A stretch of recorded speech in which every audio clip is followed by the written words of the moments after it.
Bismillahirrahmanirrahim. Assalamualaikum warahmatullahi wabarakatuh. Hai teman-teman, perkenalkan saya Khairunisa Papeo, biasa dipanggil Nisa. Jadi di video ini saya akan menjelaskan bagaimana satu sosok inspiratif yang bisa menjadi teladan dan motivasi kita, terutama sebagai seorang perempuan. Jadi pada masa dahulu itu ada satu sosok perempuan yang sangat menginspiratif, yaitu adalah Siti Maryam.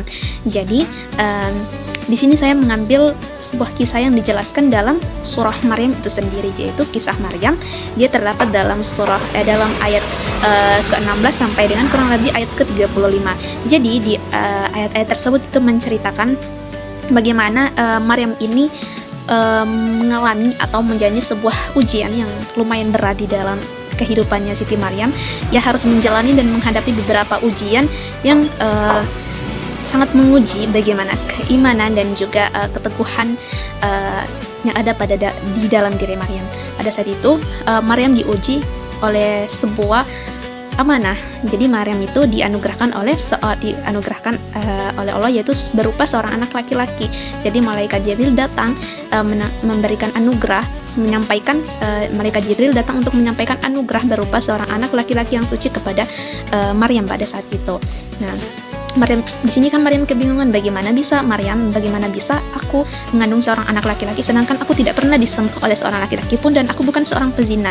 Jadi dari sinilah kita bisa melihat dengan dianugerahkan seorang anak laki-laki kepada Siti Maryam di sini menjadi sebuah ujian bagi Maryam, karena dia tentunya dikaruniai oleh Allah seorang anak laki-laki tanpa seorang suami, dan Maryam bukanlah seorang pezina, bukanlah seorang pelacur, teman-teman.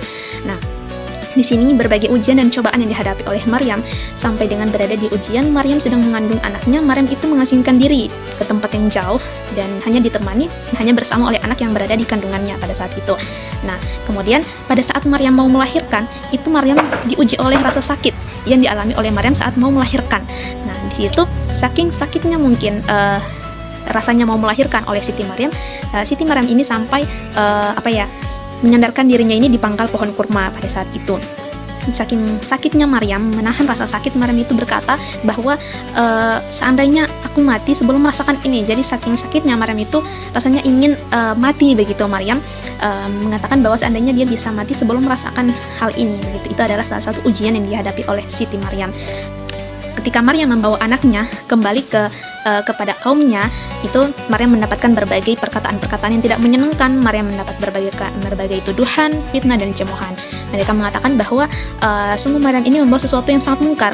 Maryam ini ayahnya bukan seorang yang buruk perangai dan ibunya bukanlah pezina atau pelacur gitu. Nah, bahkan di sini ada yang mengatakan bahwa Nabi Isa ini adalah putranya Allah gitu. Jadi dari cerita singkat tersebut, teman-teman, kita bisa mengambil kesimpulan bahwa wanita kuat, wanita yang hebat, wanita yang bisa menjaga kehormatan dan kesucian dirinya itu sudah ada dari sejak zaman dahulu, dan ini bisa menjadi motivasi dan inspiratif kita sebagai seorang perempuan.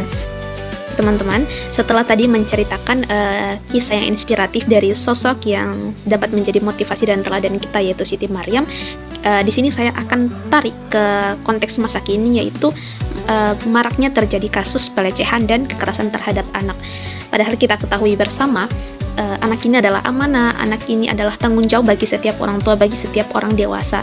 Tetapi dari maraknya kasus yang terjadi saat ini, anak ini malah telah menjadi objek kekerasan dan juga pelecehan, teman-teman. Anak lahir dalam keadaan fitrah, anak ini lahir dalam keadaan suci, bukan malah menjadi sangat disayangkan kalau anak-anak ini malah menjadi objek kekerasan dan juga pelecehan. Padahal jika kita berangkat dari kasus dari kisah yang saya jelaskan tadi yaitu kisah Siti Maryam, beliau diuji dan mendapatkan cobaan, yaitu dianugerahi oleh Allah Subhanahu wa taala seorang anak laki-laki tanpa seorang ayah, tanpa seorang suami.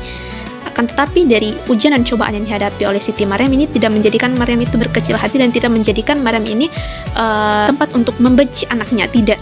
Akan tetapi Maryam di sini merawat anaknya, ia merawat dan menjaga amanah dan anugerah yang diberikan oleh Allah Subhanahu wa taala tersebut.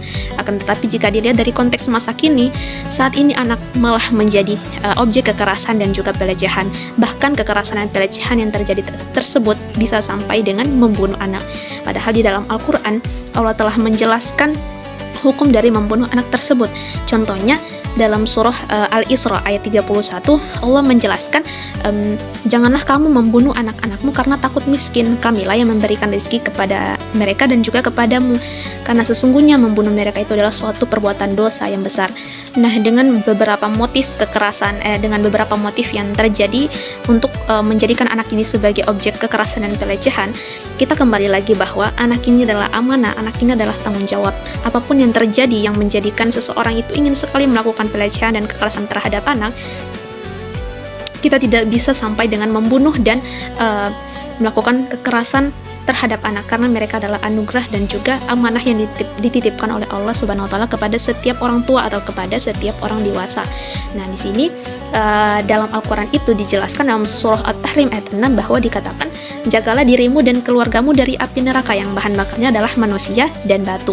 Nah, di sini yang dimaksud dengan jagalah dirimu dan keluargamu dari api neraka ini adalah bagaimana kita ini diperintahkan untuk menjaga diri dan juga keluarga dari api neraka. Artinya apa? Kita mengarahkan keluarga kita, terutama seorang anak yang menjadi tanggung jawab kita, mengarahkan anak tersebut untuk dari masa dini ia diberikan pelajaran, diberikan hak pengajaran dan juga hak pendidikan, diberikan pengajaran agar anak ini bisa mengenal Allah, bisa diperkuat dengan tauhidnya, sehingga saat ia tumbuh dengan besar, dia paham bagaimana menjalankan perintah Allah dan menjauhi segala larangannya, sehingga hal ini yang mencegah kita dan keluarga kita dari siksaan api neraka.